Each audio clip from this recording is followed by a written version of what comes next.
Assalamualaikum warahmatullahi wabarakatuh. Waalaikumsalam. Baik, dari Jalan Pangeran Ponegoro nomor 1A Wonosobo, 98 FM Radio Purnama Sidi mencerahkan, inspiratif. Selamat sore sahabat Purnama Sidi dimanapun Anda berada. Jumpa kembali bersama kami dalam spesial kajian tarjih leluasa, lebih luas seputar agama, bersama dengan Majelis Tarjih dan Tajdid Pimpinan Daerah Muhammadiyah Kabupaten Wonosobo.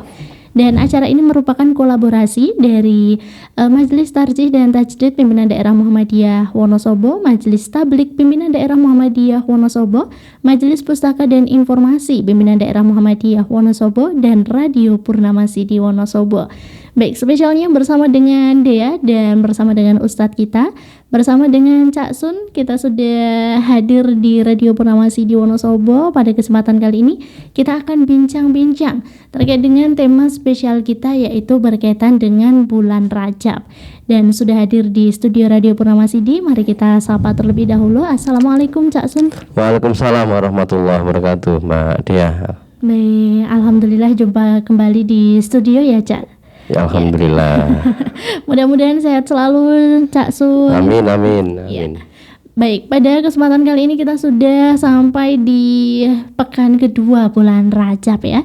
Dan spesialnya bersama dengan Cak Sun kita akan bincang-bincang terkait dengan ada apa sih di bulan Rajab gitu ya. Karena banyak sekali Cak Sun ya saat ini di bulan Rajab itu banyak sekali postingan-postingan terkait dengan amalan-amalan khusus atau ibadah-ibadah khusus di bulan Rajab. Nah, spesialnya bersama dengan Majelis Tarjih dan Tajdid Pimpinan Daerah Muhammadiyah Kabupaten Wonosobo bersama dengan Ustadz Ma'sun SHIME kita akan bincang-bincang terkait sebenarnya amalan-amalan apa sih yang khusus di bulan Rajab, atau adakah amalan-amalan khusus Cak di bulan Rajab ini. Ya, mungkin untuk waktu dan tempat langsung kita sampaikan pada Cak. Bismillahirrahmanirrahim. Assalamualaikum warahmatullahi wabarakatuh. Waalaikumsalam warahmatullahi wabarakatuh. Innal hamdalillah nahmaduhu wa nasta'inuhu wa nastaghfiruh wa na'udzu billahi min shururi anfusina wa min sayyiati a'malina may yahdihillahu fala mudhillalah wa may yudlilhu fala hadiyalah. Asyhadu an la ilaha illallah wa asyhadu anna Muhammadar Rasulullah. Allahumma shalli ala Muhammad wa ala ali Muhammad. Pendengar sahabat Radio Purnama Sidi yang dirahmati Allah Subhanahu wa taala, pada sore hari ini kita membahas tema yang berbeda gitu ya Mbak Dea, berkaitan dengan bulan Rajab ini. Baik. Ya, apakah ada amalan-amalan khusus bulan Rajab itu? Ya, ataukah amalan-amalan itu bisa dikategorikan sebagai satu bid'ah atau ibadah kepada Allah Subhanahu wa taala. Jadi antara bid'ah dan ibadah di dalam bulan Rajab ini memang kita seringkali mendapati beberapa broadcast itu. Tapi saya mengatakan bahwa Rajab itu salah satu dari Ashurul Hurum, salah satu dari 4 bulan yang dimuliakan oleh Allah Subhanahu wa ta'ala. Jadi ada Dzulqa'dah, ada Dzulhijjah, Muharram sama Rajab. Ya. Nah, adakah aman-aman khusus ya di dalam bulan Rajab itu? Ya. Memang ada beberapa pandangan orang yang beramal secara umum gitu ya, ya, beramal di 4 bulan yang dimuliakan tadi itu, maka jika amalnya itu amalan kebaikan, maka Allah akan melipat gandakan pahalanya. Dan jika amalan itu amalan kemaksiatan kepada Allah, maka Allah akan melipat gandakan hukumannya. Nah, itu ada pandangan seperti itu. Ini pandangan Ibnu Abbas mengatakan dengan itu. Ya, tapi amalnya apa? Itu nggak disebutkan. Ya. Nah, kalau kita bicara tentang ibadah, ya, misalnya beberapa masyarakat kita itu melakukan ibadah-ibadah, misalnya puasa, atau ada sholat-sholat secara khusus, misalnya begitu kan. Kita akan memahami ya bagaimana Muhammadiyah menjelaskan tentang aspek ibadah ini, ya, supaya nanti ketoke apik, justru malah kita mengada-adakan sesuatu yang sebenarnya Nabi tidak pernah merintahkan untuk melakukan hal itu. Baik. Ya, maka di dalam pembahasan Masail Khamsah, perkara-perkara 5 dalam HPT itu ada pembahasan tentang al-ibadah. Ibadah itu apa? Penjelasan HPT ya mengatakan al-ibadatu hiya ataqarrubu ilallahi bimtisali awamirihi wasdinabi nawahi. Ibadah itu mendekatkan diri kepada Allah, taqarrub kepada Allah dengan mentaati segala perintahnya, melaksanakan perintahnya dan menjauhi larangan-larangannya, wal amalu bima adina bi syari, dan beramal mengamalkan segala yang diizinkan oleh Allah Subhanahu wa taala. Jadi kalau tidak diizinkan ya ngapain kita beramal? Ya kan? Karena ibadah itu kan ada ketentuannya. Ya, ibadah itu ada ketentuannya, tidak boleh kita kemudian mengada-adakan sesuatu dalam konteks ibadah. Ya.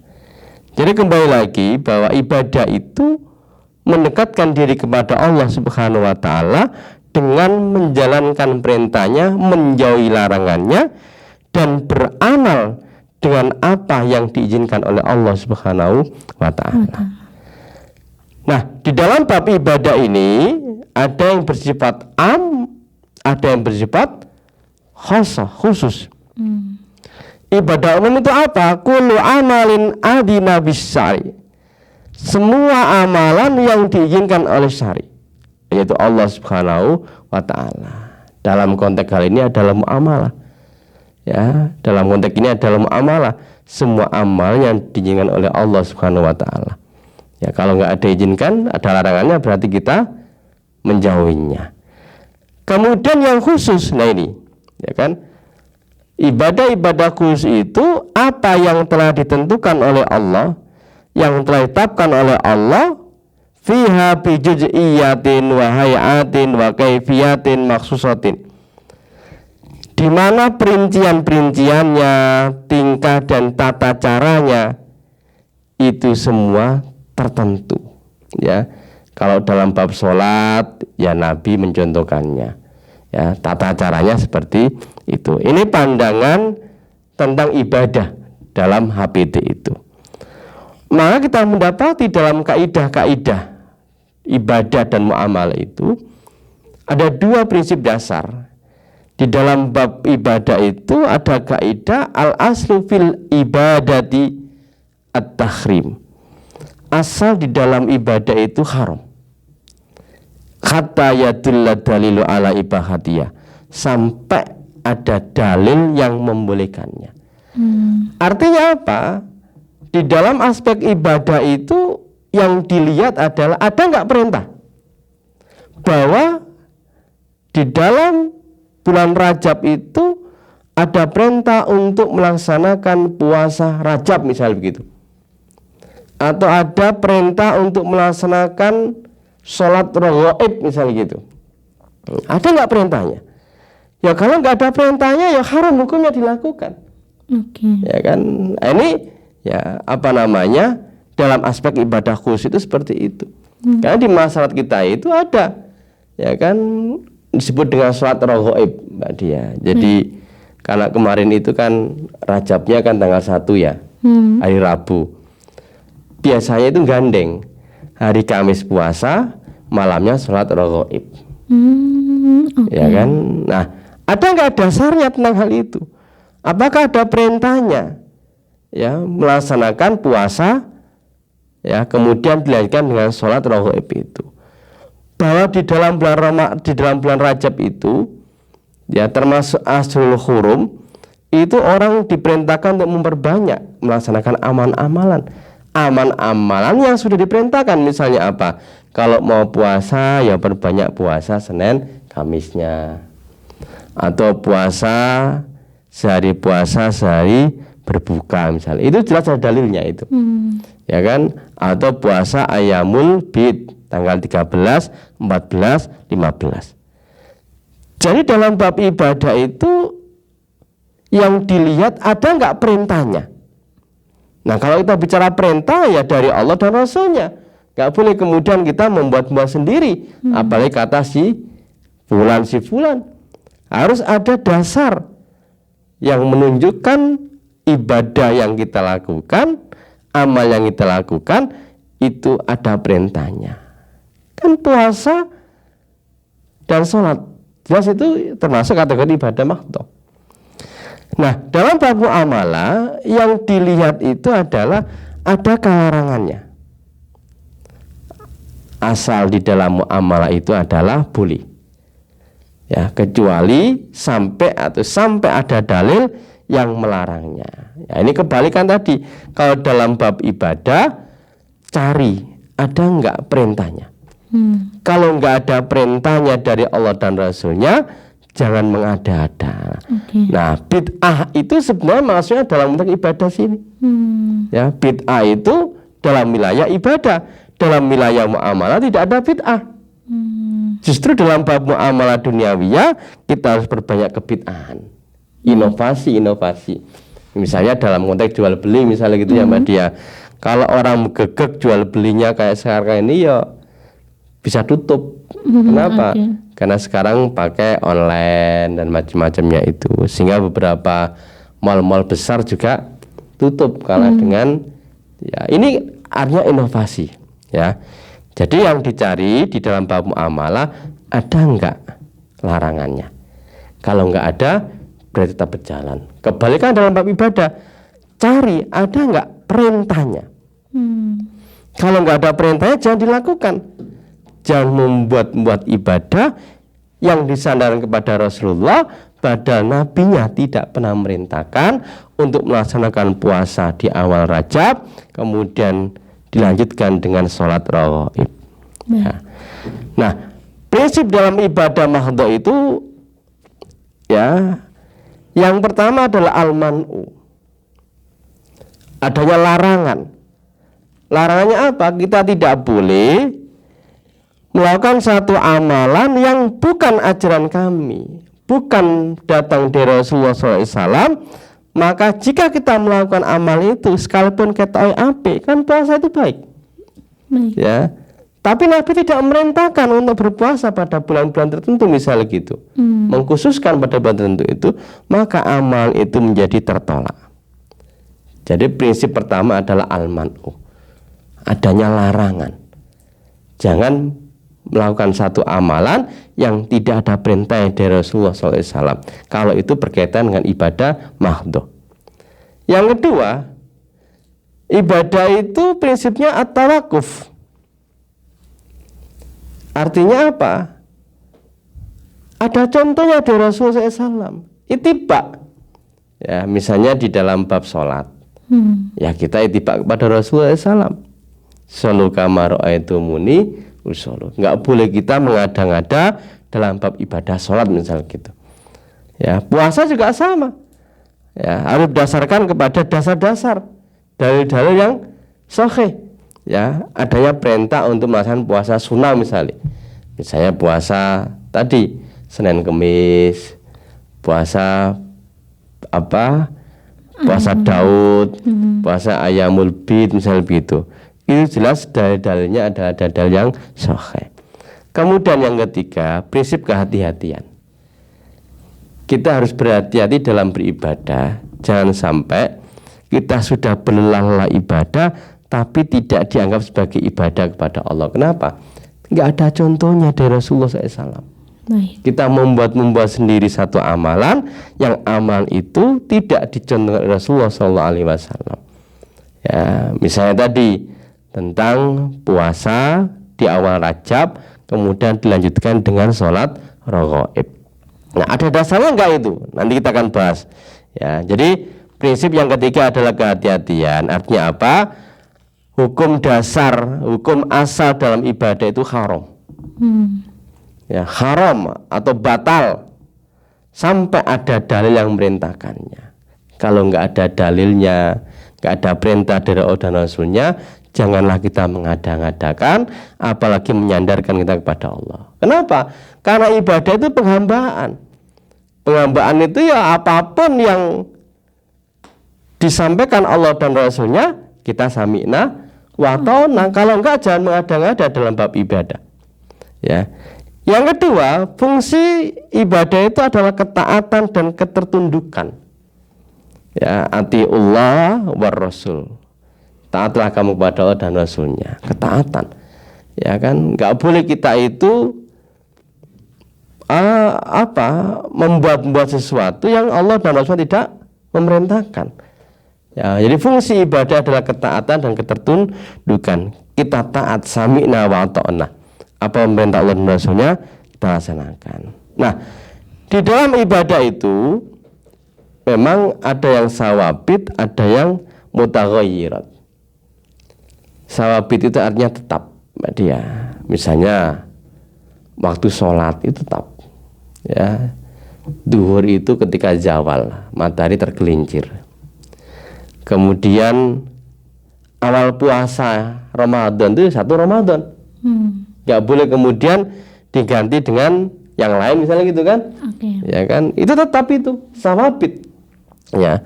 Kemudian tata cara puasa juga tetap.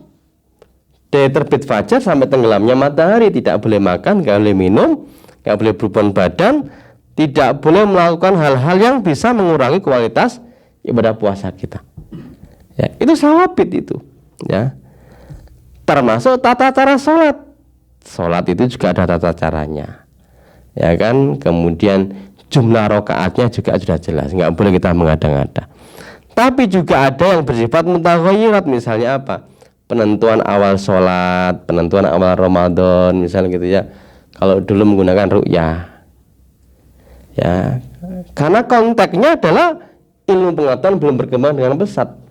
Nah, saat ini ilmu pengetahuan sudah berkembang. Tidak lagi setiap awal bulan itu melihat hilal misalnya gitu kan. Sudah menggunakan hisab misalnya gitu. Itu mutaghayyirat. Ya. Sekarang Muhammadiyah menggunakan KHGT. Kelanjar Hijriah Global Tunggal. Itu mutaghayyirat namanya, akan terus berubah. Apalagi dalam bab muamalah tadi itu. Kemudian bentuk masjid, ya terserah mau seperti apa. Baik. Ya kan, bentuk masjidnya. Kemudian tata cara instruksi imam ketika sholat itu juga bisa berubah, Mbak Dea. Dulu itu memang perintahnya sawu sufu vakum, luruskan barisanmu, luruskan safmu. Ya, itu dulu. Sekarang sudah ditambah yang membawa HP, misalnya gitu kan. Karena apa? Karena itu bisa mengganggu kualitas ibadah sholat kita. Ya kan? Artinya ada aspek mutaghayyirat, ada aspek perubahan di dalam hal-hal tertentu itu. Ya, tapi ada juga yang bersifat sawabit, ya sifatnya tetap, tidak bisa berubah, nggak ada ijtihad, wis pokoknya apa kata Allah dan Rasulnya kita sami'na wa ta'na. Karena begitu kita mengada-ngada dalam hal yang tetap tadi itu, maka disitulah kemudian kita bisa terkena kategori bid'ah itu. Ya, nah apa itu bid'ah? Ada satu kesimpulan, ya, definisi yang disampaikan oleh Imam Asy-Syatibi dalam Al-I'tisam itu. Bid'ah itu apa? Ibaratun an tariqatin fid dini mukhtari'atin tudahi asyariyati yuqsadu bisuluki 'alaiha al-balighatu fit ta'abbudi lillah subhanahu wa ta'ala. Jadi bid'ah itu sebuah ungkapan, istilah tentang tata cara dalam agama yang sengaja dibuat dan menyerupai syariat. Ya, sengaja dibuat menyerupai syariat, padahal itu bukan, gitu loh. Ini kaitannya dengan sawabit ya. Ya, dalam aspek ibadah itu Muhammadiyah kan ada 2 tasdid itu. Tajrid, pemurnian menyangkut ibadah dan akidah. Kalau berkaitan ibadah dan akidah, kembalikan kepada Allah dan Rasulnya. Gak boleh mengada-ngada. Ada yang taghyir, dinamisasi. Itu berkaitan dengan aspek muamalah duniawiyah. Nah, dalam bab ibadah ini Muhammadiyah tetap bersumber pada Al-Quran hadis, ya kan? apa yang katakan Allah dan Rasulnya kita sami'na wa ta'na. Ya, makanya Satibi mengatakan sengaja dibuat dan menyerupai syariat. Ya, dengan tujuan apa? Mengekspresikan dalam tingkah laku yang bersandar pada cara berlebihan, terutama dalam beribadah kepada Allah Subhanahu wa Ta'ala. Jadi dalam bab ibadah termasuk ibadah puasa, salat itu kita harus sami'na wa ta'na. Ya, dalam perkara umur ta'abudiyah. Ya, karena di dalam agama kan ada perkara umur ta'akuliyah, ada umur ta'abudiyah. Perkara-perkara yang berkaitan dengan ta'abudiyah itu sami'na wa ta'na. Ada umur ta'akuliyah. Ya, perkara-perkara yang bisa diistihadi. Ya kan? Maka itu bisa mutaghayyirat, bisa berubah-ubah. Nah, berkaitan dengan aspek-aspek Rajab yang di masyarakat terjadi, ya, kalau kita tadi kesimpulan kita dari atas tentang kebid'ahan itu, apakah ada ya perintah Allah dan Rasulnya? Ya, memang beberapa amalan-amalan bulan Rajab itu ada menyandarkan kepada satu hadis. Yang ini sendiri kalau kita mencari di dalam kitab-kitab hadis tidak akan kita temukan, Mbak Dia. Baik. Tetapi ada di dalam Ithaf Asyada Al-Muttaqin Bisarah Ihya Ulumuddin. Ada kitab itu yang dikarang oleh Murtado Al-Jabidi, ya, sarah dari Ihya Ulumuddin itu ada satu redaksi hadis yang panjang, ya, yang intinya bahwa mamin ahadin, tidaklah seorang yasumu awwala khamis, berpuasa pada pertama hari Kamis, min rojabin, dari bulan Rojab. Ini kan hari Jumat, ya kan, hari Kamisnya kemarin, Rabu kan tanggal 1, ini tanggal 3. Jadi puasanya hari Kamis, ya, pada hari summa yusalli fima baina isya wal atama. Kemudian ia sholat di antara isya, ya, isna ta'asyarata rakatan, 12 rakaat, yafsilu baina kulli rakataini, yang dipisah di antara 2 rakaat itu bitaslimatin dengan salam. 12 rakaat, 2 rakaat, 2 rakaat. Di rakaat pertama membaca Al-Fatihah 1 kali. Kemudian baca inna anjalnahu fi lailatul qadar 3 kali. Baca qul huwallahu ahad, ya, isnata asyarata 12 kali. Itu tata caranya, Mbak. Itu kesel diri itu. Ya, jadi berat memang, ya. Banyak yang harus dibaca itu. Kemudian setelah selesai baca itu, kemudian baca sholawat kepada Nabi. Sab'ina marrah, 70 kali. Ya, ada banyak ini. Nah, orang yang mengamalkan itu di dalam teks ini dikatakan illa ghafarallahu ta'ala jami'a dzunubi, kecuali Allah akan mengampuni seluruh dosanya. Walau kanat misla jabatil bahri, sekalipun dosa itu seperti buih di lautan. Wa adatu ramli, sebanyak pasir. Ya, wa wazanul jibal, seberat timbangan gunung. Ya. Kemudian juga diberikan wewenang memberikan syafaat dianya. Ya, diberikan wewenang memberikan syafaat pada hari kiamat sebanyak 700 min ahli baiti, dari keluarganya.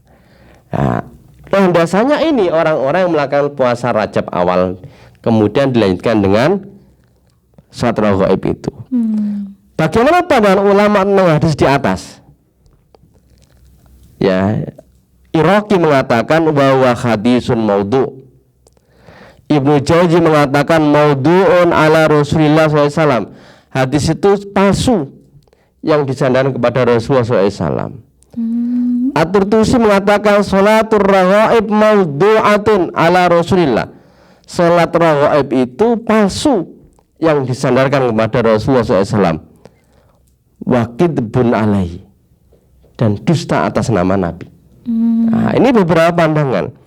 Imam Nawawi sendiri mengatakan, hadis sholat bid'atun madmu'atun, bid'ah yang tercela, munkaratun qabihatun, mungkar dan jelek. Ya, wala taghtar, dan jangan tertipu bidzikriha fi kitabiqutul qulub wal ikhya. Jangan tertipu sekalipun salat itu disebutkan di dalam kitab Qutul Qulub dan Ihya Ulumuddin.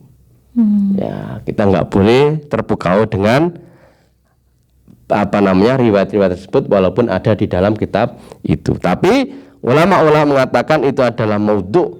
Maudhu' itu palsu. Ya. Jadi ini berkaitan dengan aspek ibadah. Nah, ada beberapa orang lagi mengatakan tentang salat raghaib itu.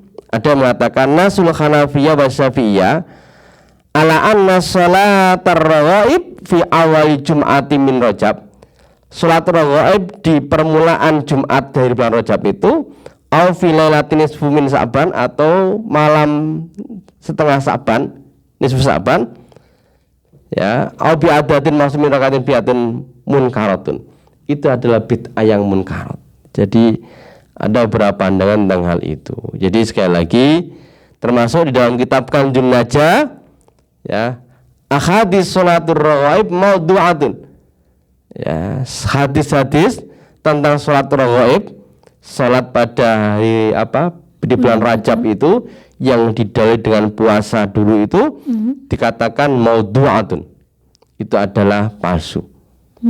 Ya kan? Bahkan dikatakan wa minal bid'ahil madmuma allati ya'simu fa'iluhu, termasuk bid'ah yang tercela yang dosa bagi orang yang melakukannya.